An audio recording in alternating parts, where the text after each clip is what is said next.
Welcome to Georgia Asian Time Conversation. Thank you so much for having me, Lee. It's a pleasure to be here with you this afternoon to talk about and for you all to get to know a little bit about me. Yes, congratulations on your election and the news that you will be the incoming president of the Atlanta Bar Association.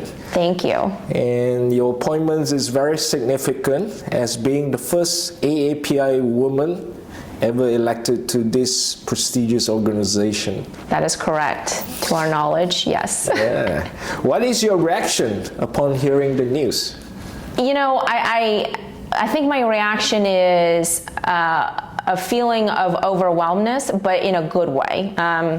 In that I recognize what this role and me being in this role means for not just the legal community, and not just the Georgia, Asian, American Pacific Islander community, but just for all Asians in general, you know, to lead one of the largest metropolitan voluntary bar associations in the country, and then the largest one in the Southeast, and to look like me in our 135 years, which has never been done before, you know, that's significant, and that will have a significant impact for the future generations to come and for their dreams and what they want to accomplish. And I often joke that what I'm trying to do is to set the path and to set the foundation for the future Amy's, the Amy 2.0, 3.0, 4.0, if you will. And so, you know, it's a great feeling to know that we've made it, and then even more so that there will be other Amy's to come in the decades. So I'm very excited. That's great. Well, tell us a little bit about your background and your childhood. Where do you grow up? And share with our audience a little bit about you. Yeah, absolutely. So you know, I get that question a lot of where are you from? And I think this audience may be able to relate, right? And so when I answer that question, I say I'm from Charleston, South Carolina, because that is where I grew up. That is where I spent most of my childhood before I moved to Atlanta for college at Emory. But then oftentimes you get the follow-up, but where are you really from? And for a lot of us, we are born here, and so it's, you know, the difference of, well, maybe not Metro Atlanta, but Gwinnett County or Peachtree City. For me, I was born in Beijing, China. I lived there for 6 to 7 years before my parents moved me to the United States. And I think, like all good parents, they wanted me to have the best opportunities and to really have independent thought and just become the person that I was meant to be in whatever capacity that means, and to give me all of the resources to do that. Ultimately, we landed in Charleston, South Carolina, which can culturally seem different from a Chinese culture. But I think if you look at the southern roots, that there's a lot more in common with the Asian community than what would appear on the surface, right? In the South, there is a deference to family, to elders, and to tradition. And those are the same, at least for my family, that is true.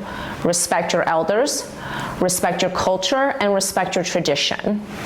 And so for me, while I didn't look like a lot of my friends in Charleston, we ultimately had the same values going back to the things I just said.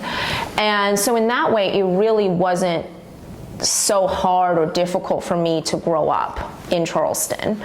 And throughout my upbringing, you know, my parents always said, you know, don't worry about what you look like or how you dress. Worry about what's inside. Worry about your integrity. Worry about the kind of person that you want to be known as, honest, hardworking, genuine, nice. Make sure that those are the attributes that you are known for, not that you have the most recent jacket from Abercrombie. This dates me a little bit, you know.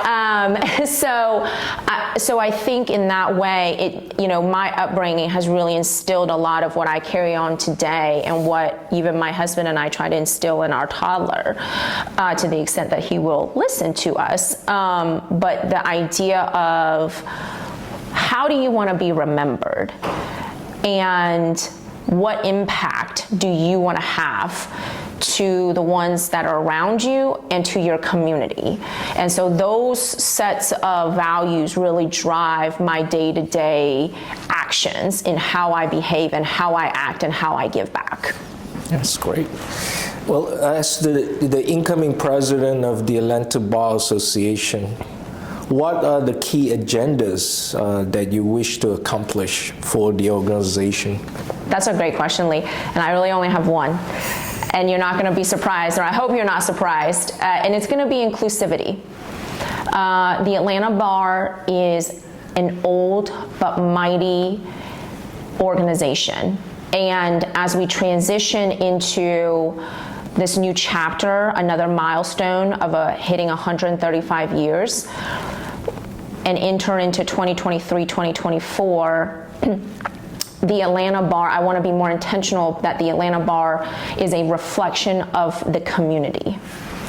And so my main focus will be to ensure that our sister organizations, from GAPABA to GABWA to Gate City, to all of these other affiliated organizations, have a seat at the Atlanta Bar table, so that when we put out programming, when we work on initiatives, it is for all Atlanta Bar members and is inclusive of all of these other organizations and the missions that are important to them.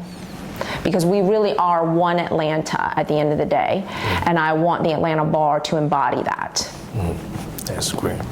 So how do you plan to, as a role as the president of ABA, how do you use that position to empower the AAPI community, especially the women in the community? Yeah, that's a great question. I think what's great about my role is that I also concurrently sit as a committee leader for GAPABA, the Georgia Asian Pacific American Bar Association. What a mouthful, right? Trying to say that 10 times fast. So I'll say GAPABA for short. And GAPABA has really been instrumental, at least to my career and sort of my involvement with Atlanta. And so because I am both a leader within the Atlanta Bar and a leader within GAPABA, it does allow me to really bridge both of these organizations and to work with the leaders within GAPABA, because I already know them. They're my friends, they're my mentors, and they're my confidants. And then in general, the legal field, I think unsurprising to no one, could benefit and should benefit from additional female leaders. And so the conversations will be around how do we get future generation, your up and coming young attorneys, into leadership roles within the Atlanta Bar, so that they can start to take ownership of certain initiatives that are important to us and demonstrate that new sense of energy and satisfaction, and really just breathe additional life into the bar. And I think the partnership between GAPABA and Atlanta Bar is really going to be a great one, and one that I hope will continue even after my tenure as president. Well, that's a very busy task that you have set for yourself. I know, that's why I only have one goal for the Atlanta Bar: inclusivity. I'm sure you lead a very busy life as an attorney. how do you relax, and what are your passion off work? So I think it depends on who you ask. If you asked my husband, he would say that I don't relax, that I work too much. If you ask my toddler, he would say nothing and just give you some gibberish about what he wants to do. And I think if you ask me, it would be that really, for me, it comes back to family and friends. It is true that I don't have a lot of free time, but in the a lot of free time that I do give myself, I love to spend time with my toddler and my husband and our golden retriever. And then for me, what brings me to the table a lot of times is food, eating good food with good people. And so a lot of my closest friends, I think, would attest and confirm that fact, that any gathering we have involves copious amounts of good food. If there's 4 people at a gathering, we have enough to feed 10. If we had 10 people at a gathering, we have enough to feed 50. No one ever goes hungry, and there's always plentiful and a diverse amount of different foods. And so I would say that that is probably what I love to do. Is I love to eat and I like to try different restaurants, both locally, here in Metro Atlanta, but then also drive to Duluth and try all of the yummy different ethnic foods that are out there that are coming up, and support those restaurants and owners to make sure that, again, Atlanta remains diverse in all of its offerings, so that we can be a better Atlanta. So as a foodie, do you cook? I do. Wow. I do cook. I do not cook every night just because of our schedule, but I do cook a few times a week. And then as a treat or reward, we will try different places on the weekends. Well, that's great. Yeah, so a hybrid. Yeah. Well, Amy, tell us something unique about yourself that you are comfortable sharing with the general public. Yeah, so this actually ties perfectly with my food. I'm not very good at this, but so I'm going to stick to my daytime job of being a partner at Nelson Mullins. But my side hobby too, which relates to food, is trying to be a social media influencer. And so I have a blog on Instagram, which I know is not quite the social media it used to be, because I understand all the young kids might use TikTok or Reel, or I may even be messing that up. But nonetheless, on Instagram, I have a food blog. And so pre-COVID, pre-having my son, whenever we try new restaurants, I try to take artsy photos of food and then post it and give my perspective on what we liked, what we maybe may not get next time, or what we loved. And I will say, I have stopped posting in the last 2 years, not purely because I, during the pandemic, had a baby, but because I don't post enough, since I have a daytime job. Every time I posted, I would lose followers, which is really the opposite effect that you should have if you're trying to be an up-and-coming influencer. So my husband and I were talking, and we did and he got his PhD from Georgia Tech, so he's a researcher by heart. And so he said, let's do a hypothesis and test it out. I have a hypothesis, so let's test it out. And his hypothesis was, if you don't post, then you're going to continue to gain followers because of the way the Instagram algorithm works. But you're not going to lose followers because you're not posting. And so we've tested this hypothesis for 2 years. I've gained 10 to 15 followers. I hate to admit that his hypothesis may have been correct, so I'm purposely not posting. But the one thing that people may not know about me, that I'm very comfortable sharing is that I would love to be a social media influencer. I just haven't figured out how to be that yet. So in the meantime, I'm going to stick to my job and litigate. So speaking of your day job, I think our audience would like to know a little bit about your role here at Nelson Mullins. Yeah. How long you been with the firm? When did you start? And what exactly do you do as a partner within Nelson Mullins? Happy to answer all those. So I lateraled over to Nelson about 5 years ago. So for all intents and purposes, I feel that I grew up at this firm. And Nelson is an AM 70 law firm here in the country. So we have about 1,000 attorneys and then, of course, tons of staff to make someone like me shine. And within Nelson Mullins, because we are a national law firm, we have a broad range of expertise and practices. And so generally it's bucketed between corporate and litigation.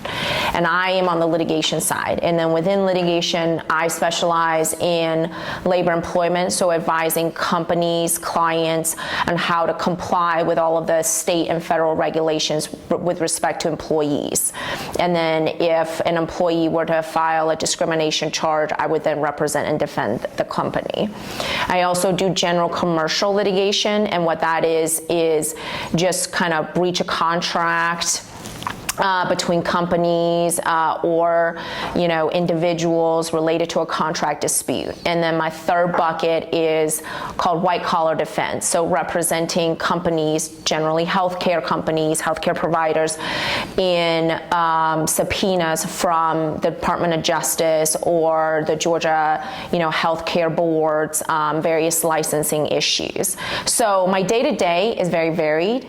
I can go from talking to Department of Justice to advising clients on an employee handbook, to going to court the next day to hear oral argument, to present oral argument. I love it because it just allows me to work on so many different types of cases, but at the end of the day, my focus is to help companies do the right thing.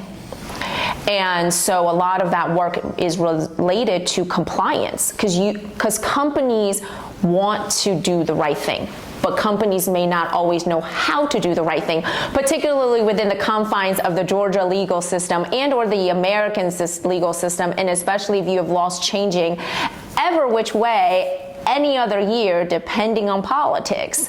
And so that piece is very important to me. And then now, as a partner within the firm, one of my biggest goals is really to help the associates. I've come through the firm, my word's been raised by the firm, and the associates have concerns, and I want to be a voice and a champion for them to make sure that their concerns get addressed to the best of anyone's ability. And I think, at Nelson at least, the management, leadership, they really take those concerns to heart and really try to address them so that every person is thriving. And so hopefully this gives you a window into my day-to-day. It's not all legal, but it sure is a lot of fun. Well, that wraps up our conversation, Amy, and thank you for taking the time to sit and chat with Georgia Asian Times. And I look forward to your engagement with the Asian American Pacific Islander community in Metro Atlanta and Georgia. Thank you so much, Lee. Thank you so much for taking the time to listen. I look forward to seeing everyone soon.